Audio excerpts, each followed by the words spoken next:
But it came to a point where it was in the night, and if it's from a scale of 1 to 10, if it's not over 5, I'm not getting out.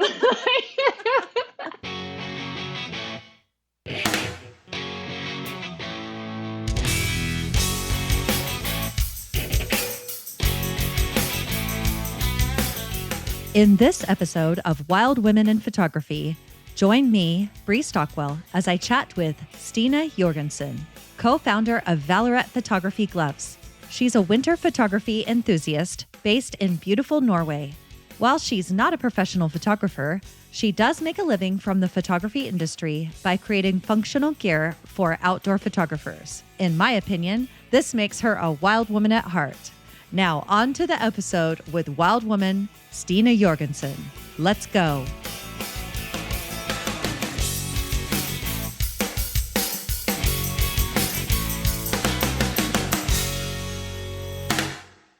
How's your week been? Yeah, it's been good. It's been pretty good. I'm trying to think of what I've done this last week. Whatever. You have gloves behind you. Like I could see like bags of gloves getting ready. Oh, yeah. We are. It's actually because we are trying to make use of every single pair of gloves that go through. So we are getting some shipped here that our fulfillment centers that they are not able to fix. So Carl and I have learned techniques, and we can also send them back to the factory. So we're trying hard to have a zero waste policy, and then some of them, we get a magnet defect now and again, and then a friend can wear them, or they're still good gloves. We just can't sell them. So yeah, so some gloves still need to come home to us, and then we sort them out over summer. As it happens. Yeah, as it happens, yeah. When you have a business that has products. Exactly. It's just like, come home to mama. I know. And it really is just what it is, Yeah. There's always going to be that. So, Yeah. But it's good to also see it because we are located here in Norway, but most of our business is out in the world. Like we rarely see from at least the factory. Of course, we have people on deck there, but we don't see most of them. So it's kind of nice to have a lot of, it's nice to have product in the house again. Do you guys have merino liners? Like what kind of liners do you have? Sorry, now I'm just going to ask you my product questions. We have had merino liners, and we've had different versions of it. Then we have stopped producing them because merino wears out very fast, and it was just that's not the expectation when you buy merino liners. So we found out that we had to. It wasn't a good business product, put it like that, because we have to ship product back and forth, and when they do wear out over time, even though they're amazing, I don't wear product as hard as other people. Like I can keep my merino liners for years, but photographers that are very out there with the buttons and I don't know how, but my partner Carl, he wears things hard, like they break and his pants crack, and I don't know how I can wear pants for 10 years and nothing happens. But some people just wear gear hard, I've learned, and so we had that experience with the merino liners, unfortunately. So we stopped producing them because it was not a great customer experience with our quality. So we instead now have synthetic liners that are a lot more durable. But I do love the merino liners for myself. Same. So I have a little stash here. Yeah. Unfortunately, yeah. But we experiment with different ways of actually blending it with some synthetics, like have a nylon core, but it was still just not durable enough. We found it. We'll talk more about some of your stories and all the things, but I want to ask you, what is your favorite pair of gloves that you guys make? Oh, yours specifically. My go-to. Well, not the most popular. What's your favorite? It's a difficult question. I use different gloves for different things. So I do for when it's not winter in the fall, it's our Urbex, our leather glove.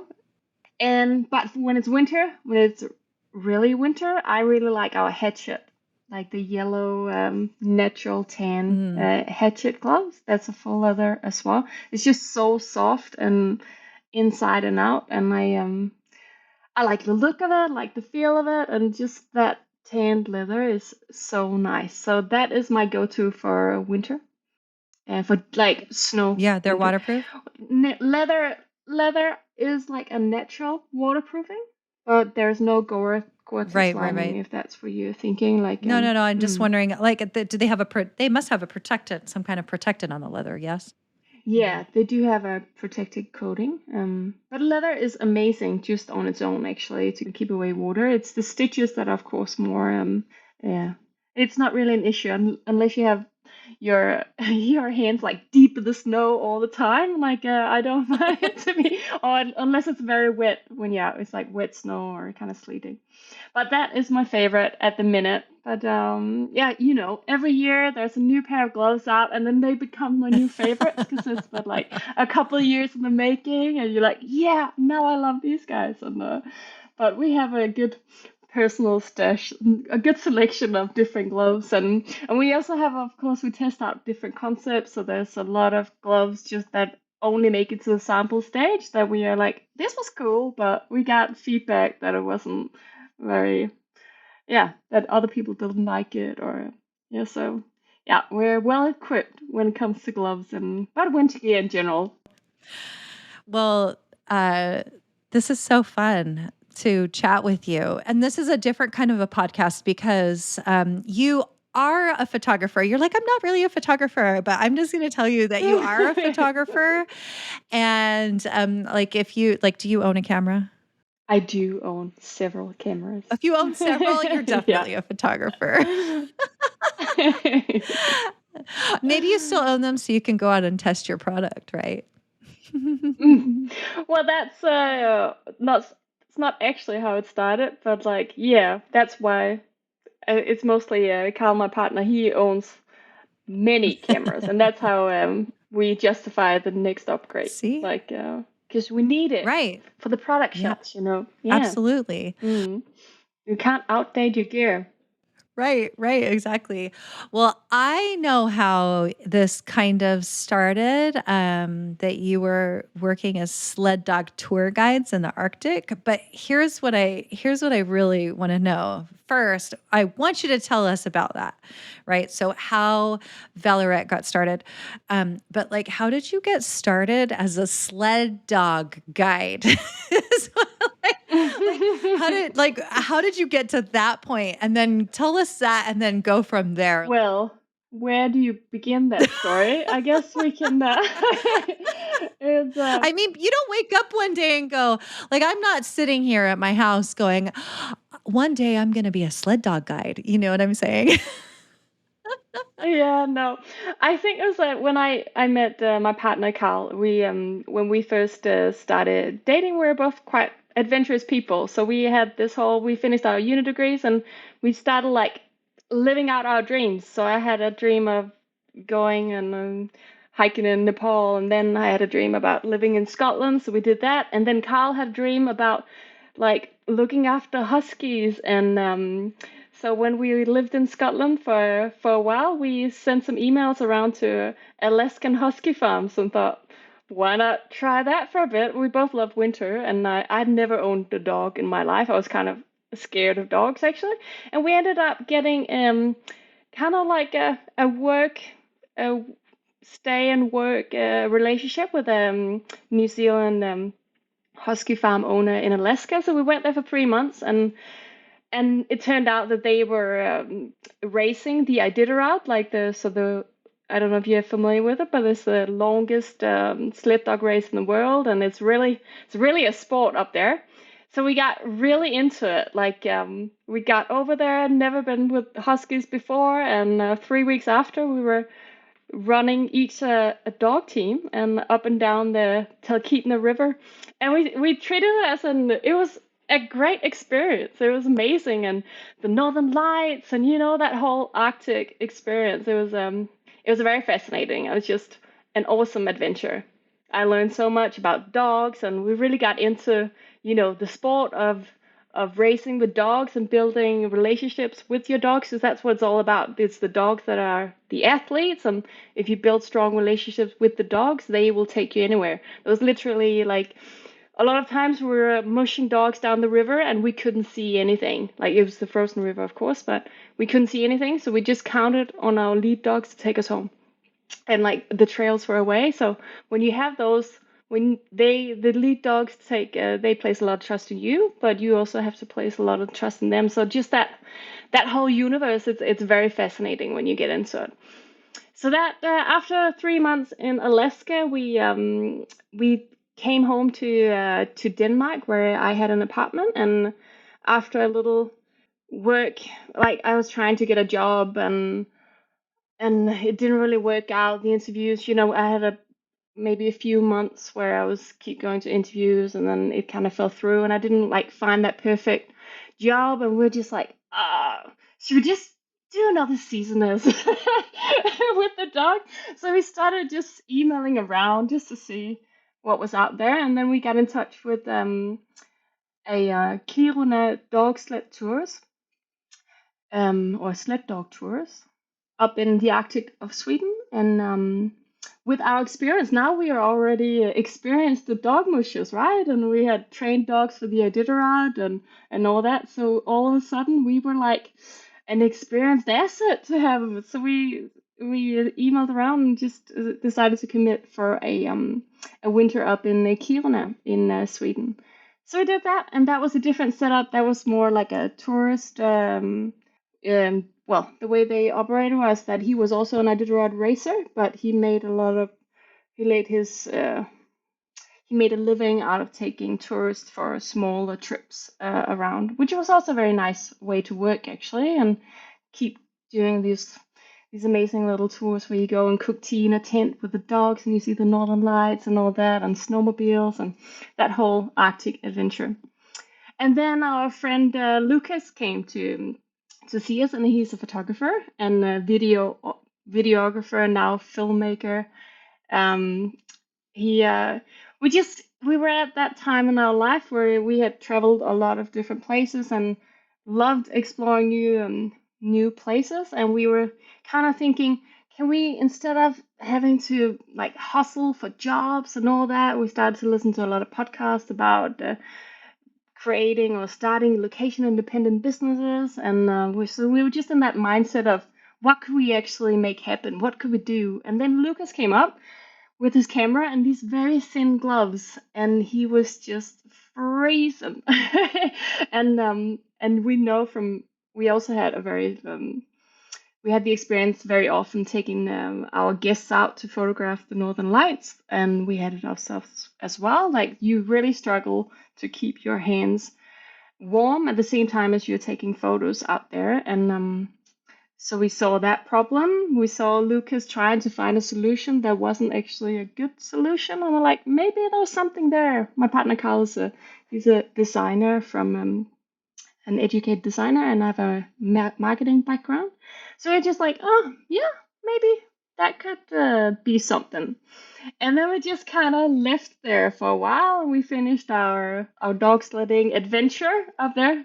Yeah, Carl actually did another season up there, and then I took up a job in Copenhagen, and Carl did another season or another winter up there. And while we were kind of brewing on this ideas and other ideas, and so it took a year of this idea going around, and when we decided that our next adventure would be to move to Norway, we would be like, all right, let's make something happen. Let's try to create this product. And so then we started just sewing away. Carl was deciding, and I spent some evenings trying to actually sew our first glove. And yeah, that's how it all happened. And it was when I had sewn my first one, I was like, this is far-fetched. Because you need, in the beginning, when you get in touch with all the manufacturers, you need to provide a product that they then try to make their versions of. And so we had to give them a product. And yeah, so that was the seamstress right here that Really? created the first one. Yeah. And I do a little bit. I do a little bit of sewing, but a glove is very complicated I've to no sew. Actually, listen. there's so many stitches and. I've sewed a bunch of stuff. In fact, my friend, I was just at my friend's. She has a lake house that she's prepping for to be a rental, and she has a little slip cover Mhm. for her sofa. And she's like, "Oh, it's fraying right here. I got to take it somewhere." I'm like, "Take it off. I'll take it home. I can do that." Right? So I can do stuff like this. I've sewed clothes and things like that. But like gloves, I've knitted gloves. But I Mm. don't know if I would ever like attempt to sew gloves. It sounds really tedious to me. So kudos to you for doing it. I have a few under my belt now. I've sewn a lot of gloves, but luckily now we don't need to do that Right. anymore. But that was how you. That was the fastest way to get started with Mm-hmm. finding suppliers and all that. Yeah, so that's kind of how it all started. And then we moved to Norway and we wanted to, yeah, with the dream of a location independent business so we could travel anywhere and just take it home, take it with us. But then we decided that it's actually a great place to be in Boston, Norway. So we never left. And yeah, so that was And now you have 10 kids. years ago. Now you have kids. And now there's 3 kids later, and now we're just kind of living life here and but enjoying it. This is a beautiful spot. It's we feel like it's a little pearl in Norway. It's like I live in Voss, so it's 1.5 hours drive from Bergen. And it's like it's a little mecca right now. It's Extreme Sports Week. We have the world's biggest extreme sports festival here. Mm. So people from all over the world come to whitewater kayak and they come to skydive. They come to do all these crazy things around here, and they do wingsuiting in the UNESCO fjords, and there's there's a whole shebang going on. And we have winter that's we're in snow for 5 months of the year, and we love that. Kyle and I both thrive in winter, so it's that's really why we came here to have winter at our doorstep instead of traveling to the mountains all the time. We have to shovel snow regularly. We have a big snow blower, and we just have to. Yeah, it's part of life here. But I love it. Like the first drop of snow, I'm out there with a shovel. It's just like the crisp air and like that feeling I get, the smell of fresh snow. It's just like, I just live up one big Christmas light. Like if it gets more than -10, -12, the little frost, the hoarfrost in the trees. Yes. Oh, that is just so beautiful. Winter Wonderland. That's I just every time that comes, I'm like, that's why we live here. That's just I think beautiful. it's so wonderful to figure out how to create a life that you want. And, it's always Mm. kind of an interesting process, to get there. Like, I think some people think they have to be full time photographers to have what they want. And I don't necessarily think, that is the case.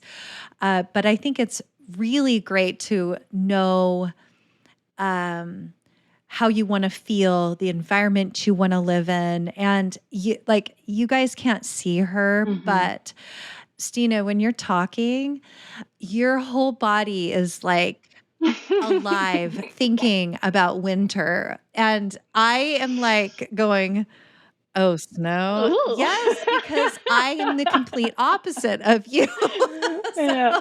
I think that's important to kind of know where you wanna be, and also maybe selling gloves.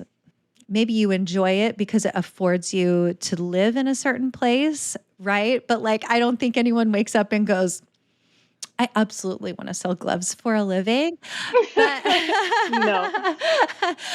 I just think of you like struggling to make the prototype of the initial glove, but maybe that was also exciting. So there's going to be, I think with any business, there's like highs and there's lows. So what are some of the highs? Like, what are some of the things that you really love about this business? And not just that you get to have this location independent lifestyle. Mm. Well, the business as a vehicle like has not just location independent, but it is a lifestyle that you live being your own boss. Mm-hmm. And now we're fortunate enough, we're a small team, and there's 5 of us, so we are, yeah, there's Carl and I, and then 3 others that work full time on this. And it's been a journey to expand the team, and now we feel like such a little family, and it's so cool because we are all in different countries. So it's just Carl and I in Norway, and so it's the freedom that comes with being your own boss, making creative decisions, getting an outlet. I think many things actually has come together for us because it's allowed us to be work in the environment where we thrive the most. And we've now are working with people that we selected or that we love working with, gives great energy. And I think that speaks volume. And we are Lucas that came up to see us. He is now, it took us 10 years, but now he's so important part of our team. So it's like, so really is like our great friends that you work alongside, and you're creating something. You can think of an idea today, and tomorrow you can execute on it. That was not my experience with other jobs, and I think that's very motivating that you can actually do something so fast. And then as a mother, I just love the flexibility and that we can, in with kids and with all the challenges that come, that we can check in and out. And I feel like that I don't need to make any sacrifices on behalf of my kids because of work. And so then I can work in the evenings, like right now, instead of just I was just doing some emails now, and that I don't have to pick my kids up super late from school because I have to sit here and have to be there at 5 p.m. Or I think that's the luxury of having freedom of your own time speaks volumes. So in many ways, it's the lifestyle that comes with having working in small teams, I think, because we offer this flexibility to all our staff, and I think there's a lot of other jobs that offer similar flexibility. But that in combination of having a business that works around everything I love, like winter, I know this. I love being out there, taking photos and living it. I love that you're like, I can think of an idea and tomorrow I can start executing on it rather than waiting around. I Mm, think having flexibility is it's so huge. Um, I feel mm, like that's a real I feel like kind of it's a luxury, but it's not without its hard work, right? There's a lot of mm, work that goes into creating this kind of a thing. You know, when you are creating a business that's specifically yours, I think there's a lot of hard mm. work. Success doesn't just like miraculously appear. You know what I mean? No, absolutely not. You have to really grind. And for years we had 2 jobs, and Mm. like luckily we put in most of the very late nights before kids, so that was good. But but yeah, it was hard, but we were so motivated. Like if we could get this off the ground, like what could happen? Like imagine this lifestyle that we could have where we had freedom of time. And Kyle always struggled with, he's an educated landscape architect, but the fact that you have to be at the office from here to here when there's snow on the mountains, and I could do these hours in the evening, and like that was just like, oh, it was sucking life and energy out of him every day. So, and I feel the same actually. And then also the impatience I get with, if you go into bigger companies, like yeah, then you have an idea, and then you have to wait 2 months for approval and other people, and the bigger strategy where you can just like turn a page. Let's do something else today. I wanna shake it up. I love that. Who are you collaborating with now? Like, do you have like affiliates or ambassadors, right? Or like how do you do that? How do you work with other photographers? Mm.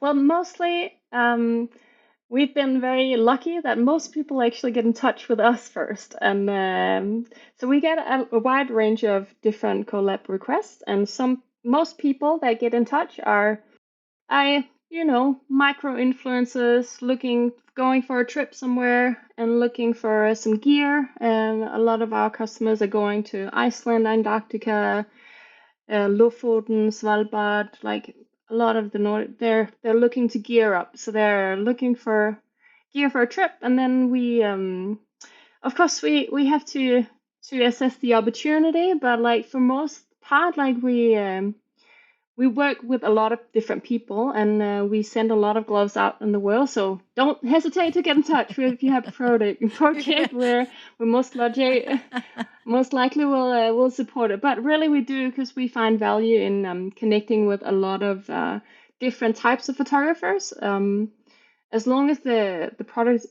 is actually out there and being used in the environment it was designed for, we are very open.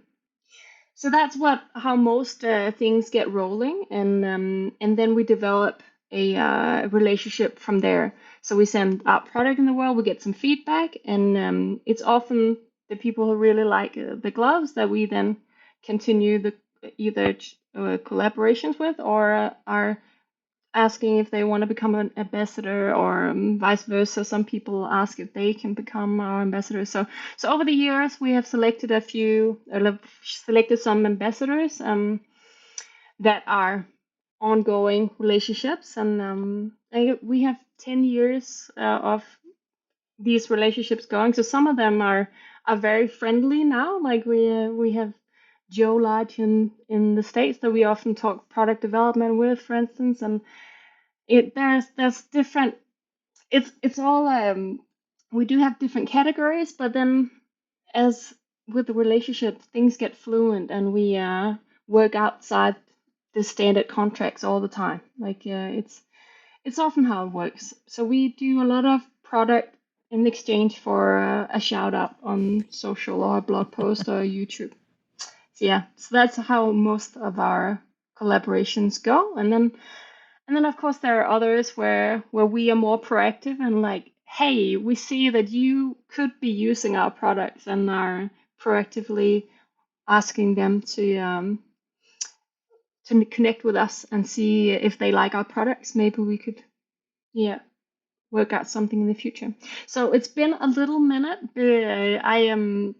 I'm no longer the ones in charge of our collaborations. That's Lucas, our collabs manager. So he has a finger on the pulse, what's going on there, and yeah. So if you submit a collab request, it will be Lucas that will reply, and because he's the photographer. So that's how we work, right? He's the Well, no. What does he do now? He prefers to be called a filmmaker. Oh, I'm sorry, Lucas. So it's a lens-based artist, whether you're filming or you're doing still photography, either one, right?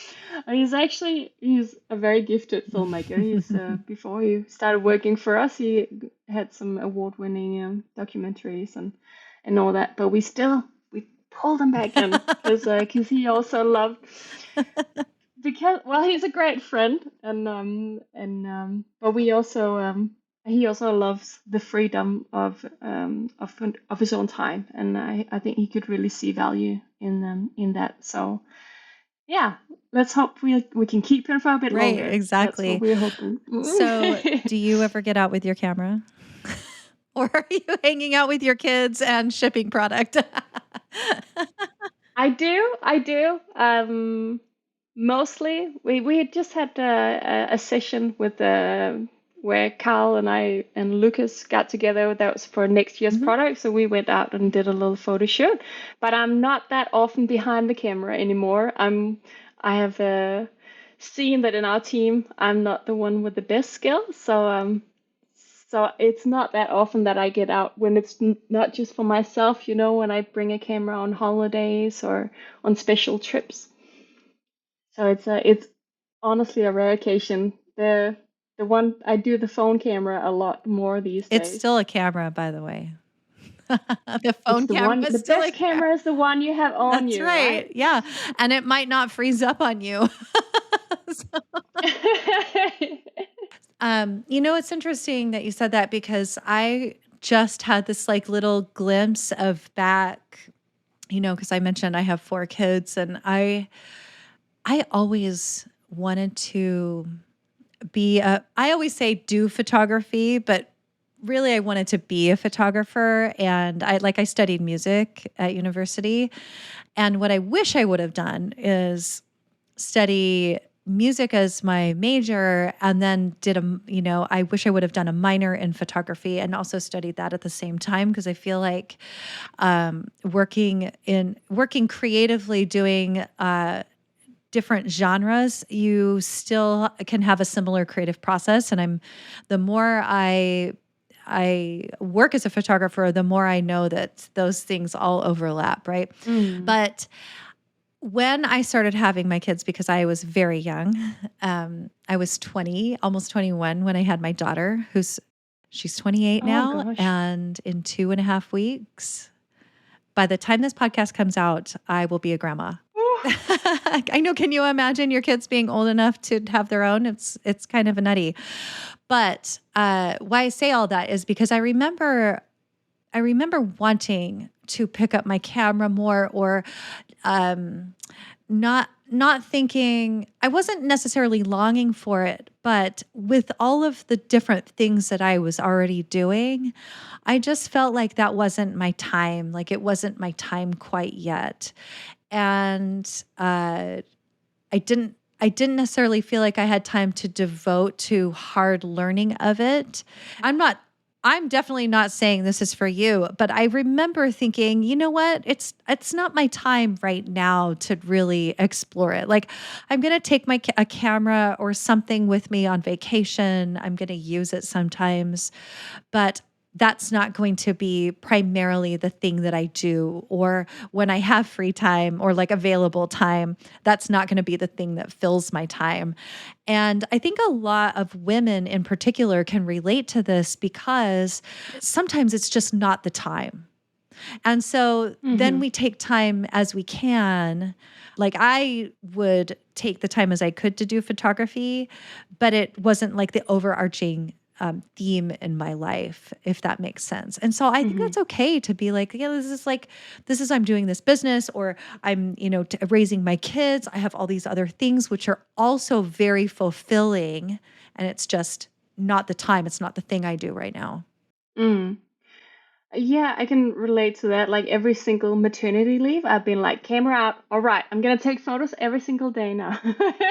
And it didn't quite happen like that. And for me, it's also a creative outlet. Like for if I have something else going, then when the kids were small, then I did a little bit of sewing. And for me, creation like that, then that would fill the void, or not, that the urge wasn't as big as like, at least. But so I think my time will come again, where where I can focus more on it. And because I want to, and I'm inspired by beautiful photography um daily when we get these images in from a collaboration, and I'm like, wow, this is amazing. And we are in beautiful, pristine Norway. It's so close that I could just capture these beautiful winter trees that I'm talking so much about. And that's where my mobile photography is. It just doesn't do it justice. And I'm like, this is not what I'm seeing with my naked eye. That's when I'm like, this is where I want my camera, right there. And so I see the future for me. Yeah. To pick it up again. Yeah. I think it's okay too to be like patient and wait and just know that, yeah, this isn't my time right now. And yeah, I want to do it. And it's also okay. And truthfully, you do get it out sometimes. Mm. Right. Yeah. I do get it up. You know what I found is so interesting, because when did I buy it? 2 years ago, maybe? I should look now. It feels like very short. It feels like I haven't had it for that long. But I bought a full spectrum converted camera, and And so I put an infrared filter on there. So it's basically acts as an infrared camera. And I think I've spoken about this on the podcast, or I don't know, maybe I've talked about it so much because I love it so much because it feels like my really fun play camera. Like I can go on walks and just snap things during the day when when the light doesn't necessarily feel photogenic, but the images just, I can tell it's like the right light for it. And because I can photograph in bright sunlight. And there's actually a photographer. Do you know Arnold? You know Arnold Heitman? Arnold is amazing. And he also has, he photographs with a regular camera, but he also photographs with an infrared camera in the snow. And I think he comes away with some really fantastic stuff.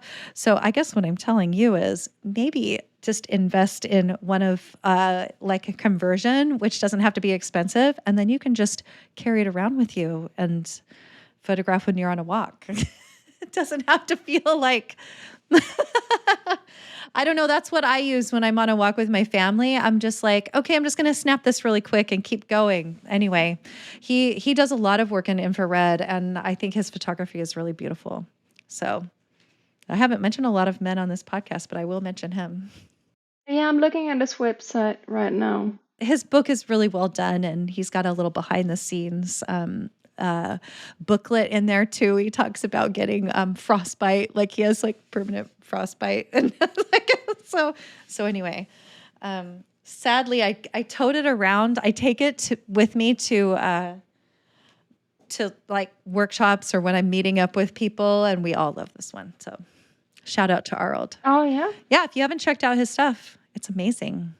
So I just feel like sometimes having something a little bit like that it could be an option. And maybe this isn't for you, but I think maybe sometimes changing up, maybe we do want to just use our phones and figure out how to use our phones in a more maybe fine art photography style way. I mean, there are people that do they do online, they teach online about how to use your phone really great. This is just for our audience. And there are ways to sneak in photography with your family and with the other things that you're doing where you don't have to feel like you have to go and like spend all day, doing this stuff. We can find little moments to like just sneak in, just put a light source there. Boop. Right, exactly. Like, right, like yesterday, I'm watching this plant grow. There's these big plants called, they're called century plants, and it's a big yucca. And no, it's actually not. It's an agave. So it's this big agave. They're big, like huge, and they're really spiky. And at a certain point, when they've matured, they'll grow this big stalk up out of the middle, and then they'll branch out these. It's huge, the stalk, like 15 feet, 10, high, and maybe 10 feet or higher, and it will grow these blossoms. It'll have these little branches that have blossoms, and so you can watch hummingbirds come and feed off of it, and then when it's spent, it dies. The whole thing dies. And so it's kind of fun when I have one that does that in my yard to take my camera out. So I took my infrared out. Literally, I was doing yard work and I spent 5 minutes with it the other day, just photographing it because I'm like, I want to photograph the moment of this, and so the infrared, because the sky was clear, it's black sky. And then the plant is like really, really white. And so you can just see the structure of it. It's really fun. So anyway, there's lots of fun things that we can do that don't require a lot of time. And I'm personally fulfilled for a little bit. Like I don't have to feel like I have to go on a big trip or anything like that. So. Yeah, it's all about the small moments in life and with many other things, right? Like I really see it as like I get an itch if I haven't been creative in a while, and then whether I paint a wall or pick up my camera, it's like it's they're just like, okay, something needs to happen now, and then I have a portfolio of different creative outlets, and it's nice to change it up, but I would love to to get more into photography again, like because I do miss it, and the way that you can also give photography as a gift and like surprise your family or surprise even just like print out something for your wall as a memory and to just have that catalog. You never regret taking photos. It's always about the ones you didn't get out and invest some time in, right? Right, exactly. And back to what we were talking about earlier, which is, or back to you and what you do, which is, I find, and I have been outside before because I have been ill prepared because I don't photograph in the winter. And Mm-hmm. the desert can be surprisingly cold. So I Yeah. visited my friend in wintertime and I went out to go photograph. It was in Nevada and she had these big, huge cracks out just in the land behind her house. And I'm like, oh, I'm going to photograph those.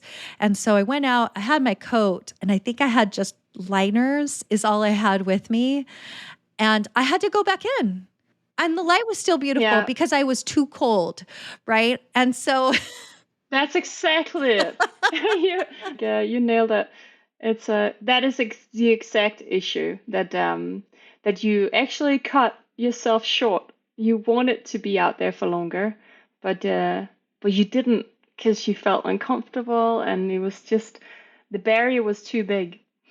So that's the challenge that we're trying to help with, to provide the gear so you don't have to cut your session short and you don't have to make that sacrifice when the light is still good.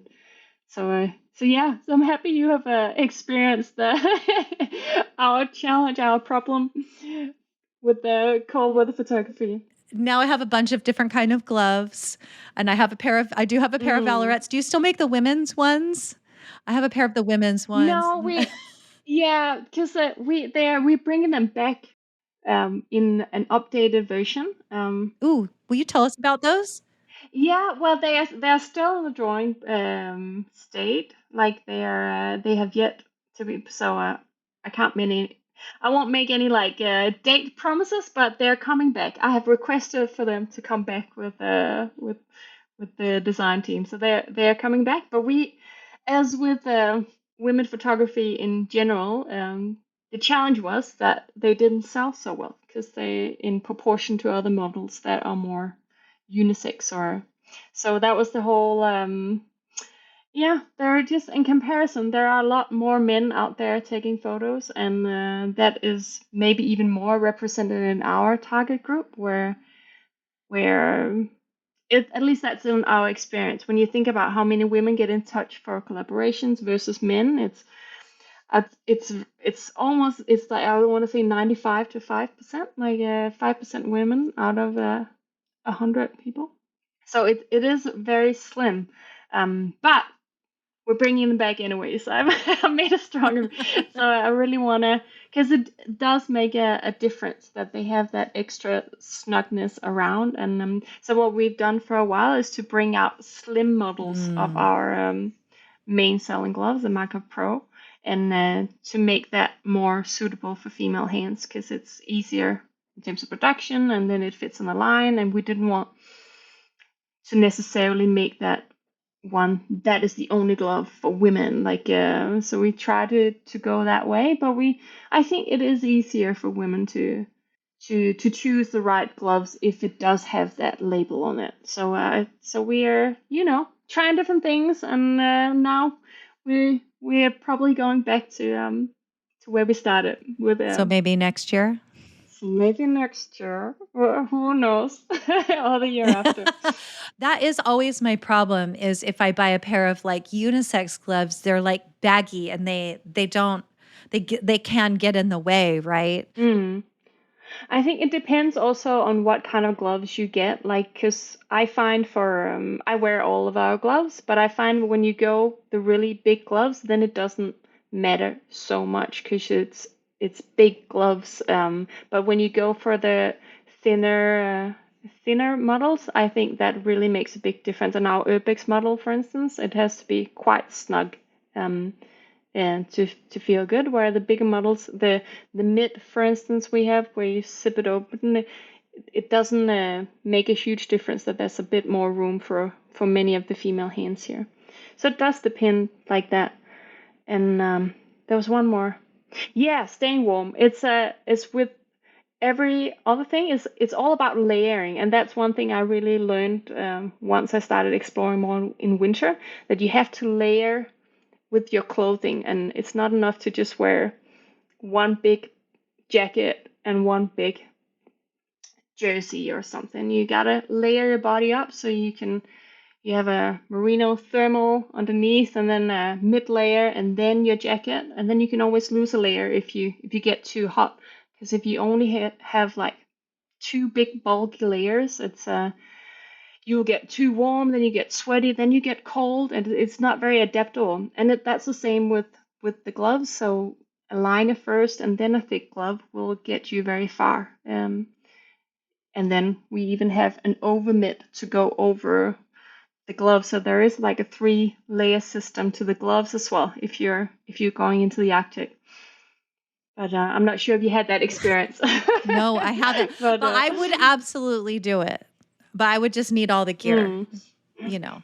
Yeah, because it is quite important to stress the fact that in order to, just like a little tip, is to keep your hands cold, the most important thing is to start with with the core of your body, because that is an extension. So your body is working to keep the most important organs warm first of all. So if that's taken care of, then you can circulate the blood out to your hands. So if you don't dress properly around your body, it's really hard to keep your hands cold, even with great gloves and even with layering, because if you're cold somewhere else, your body will compensate. So layer all over your body, and then you'll be sweet, toasty warm. I love it. And yes, absolutely true. So I go to Caddo Lake. It's called Caddo Lake. It's in East Texas. And I take women out there. We do kayaking. So it's not heavy kayaking, right? Nice. It's very still. There's hardly any current, and we photograph. I don't know if you've seen trees with images of those big cypress trees with the moss dripping off of them, like the foggy. Oh, beautiful. Okay, so it's really gorgeous, and it's actually it's a really magical place. And it's really cool to be able to pilot your own kayak and move about as you want to versus like be all in a boat together or whatever. Okay. But so one of the problems that we have though is because you're on a kayak and maybe you paddle, but it's not really that strenuous. So you're not, when you're like hiking up a mountain or something, or you're expending energy, you're skiing or you're moving, then you can warm your body. But so often as photographers, then we're stopped somewhere. And this is the problem with staying warm, is because we're not continuously moving. And so what happens on the kayak is, because we're sitting in the kayak, not walking from one place to another, maybe you're like gently paddling, but it's not a lot of exercise. So for maybe hours, you're just sitting there in the cold. Yeah, and then you get cold. Right. And so tell me what the solution would be for this. And maybe this is the solution, that maybe this is the thing that you solve. But if you're just sitting in one place, and we do get down to 0 degrees, so it is cold. That's how you get the mist. Like you want to be in the cold so that the conditions are like nice and just right. And it's possible you can get wet, but you are still for a long time not really generating your own heat. So what would be the solution for that for women in this situation? We're paddling a little bit, we're stopping for long periods of time in one place. Glove solution. Well, I can only relate to with my experiences, and it's similar situations really. Like if you're getting a dog team ready to go out the gate, you're running around, you're wearing liners because you need to handle with your gear, even though it's minus 10, minus 20. You're wearing thin liners because you need to be active. And I'm not wearing my big jacket there. I'm like wearing a merino, and maybe because something that transport your wicks away the moisture away from your body, so you don't get like clammy and cold later. So something that's transports all that while you're active, and then you're running around, and then you have your layers for when it gets colder. So that's the whole point of the layer system. With everything, it's you need to dress so that you can layer up and layer down depending on your activity and still be properly clothed. So start with something thin and then a mid layer, and then when out in the kayak, I would probably have a little down jacket and that you could put on. And for the same for the gloves, you could wear liners when you're kayaking and then have something on top for when you're sitting still. The same when you're photographing the northern lights, you might be active hiking to some destination for a while, and then you need to sit there and wait for a long time. Yeah. And that is why we have our thin liners that you can then put regular gloves over, and then we also have an overmitt that we use for the dog sledding, because once you're finished getting your dog team ready, you're just standing there on the sled, and that gets very cold. So you have gloves that are only for an extra layer of protection, that are only for a sleeping bag for your hand when you don't need to work with your hands. So save the moments. Think about how much exposure you actually need of your fingertips, and then cover up when you don't need them, and then you can endure more. Awesome. Yeah. So layers for sitting still. Yeah. And I bring, I'll sometimes have like hand warmers in my pockets and warm them back up and then come Yeah, back. that's a good tip as well. Yeah, but a little hand warmer, that would be, because it is I love the winter, but I really dislike being cold, and that's why people often get confused. That, oh, you like winter, so how can you like the cold? Because I'm not cold, because I dress to the conditions, and then I'm great. I'm not hindered by anything really, and yeah. So, but it's also been a learning curve for me, on how to actually wear the right gear to make the most out of your adventures. Yeah. So whatever you do, and I think even when you're in the desert, you still, maybe you don't need like tons and tons of layers, but you still want to cover enough so that, you don't get sunburn or, Yeah. I'll still wear like some layers because like I'll wear a thin merino layer and then a UPF light hoodie because that will protect me, from actually a lot of the sun Yeah. No, exposure. cool. You do. Right, exactly. So it's even like you would think, oh, it's going to be hot, wear as little as possible. And that's actually not necessarily true. Yeah. Right. Yeah. True. When you see how you dress the local population of the area you're visiting, you often pick up a few tricks, and you're wondering, oh, all these clothes. But yeah, that makes sense. Well, I look forward one day to coming to Norway. We've hosted 2 exchange students from Norway, and I have not come to visit them. Is that Ah, terrible? Yeah. cool. Is that terrible? Terrible. Well, now's your excuse. Now I was reminded that you need to come visit. I don't think you will regret it as a Oh, photographer. There no. are some amazing spots here Am I going to to want to go stay see. for a long time, though? It depends. You don't like the cold I too much, know. I know. so maybe a short visit is enough. Okay, but Northern Lights are on my bucket list. And so the US recently had a bunch, we had some, really Yeah. strong ones come through, and I did not see it in my area. So I still have not seen them. So sad. Mm. Oh, it's beautiful. We were so spoiled with Northern Lights. Like, it actually came to the point, I'm a little bit ashamed, but came to a point where it was in the night, and if Carl was like, "There's Northern Lights out," and I was tired from physical work all day, and like, if it's from a scale of 1 to 10, if it's not over 5, I'm not getting out. I want to think back, like, oh gosh, but when you're exhausted from 12-hour days on end. If I had never seen it before, I'd be out there, right? If it was a 2, right? I'd be like, Yeah, oh my true. gosh, I can see it. But if you've seen it before and you're like, well, maybe it's Yeah, not tonight. they're on Yeah. twice a week, at least. Right. Yeah, Mm. but it is magical. It is one of the most amazing, fascinating things I've ever seen. It's just really like a display of natural wonder, I think. You could just mesmerized by And it. the lights, they move. I didn't realize, I thought that they kind of moved slowly, but they move really fast. I used to think they moved Yeah, slowly. super fast. No, they spike up. Depending on the night. It can also be like more of a banner, Mm. but we want them to be spiking like fireworks almost, like the curtains there that can just keep waving. And oh, it's beautiful. I've never seen the Southern Lights though, and that's a lot more purple and pink. That looks beautiful too. Mm. So many things to experience. Well, I won't say no if I have the opportunity. How's that? That's a good start. I'm not afraid. I'm not afraid of the cold, so I won't say no. Oh, you won't regret it. I'll make you that promise. Okay. All right.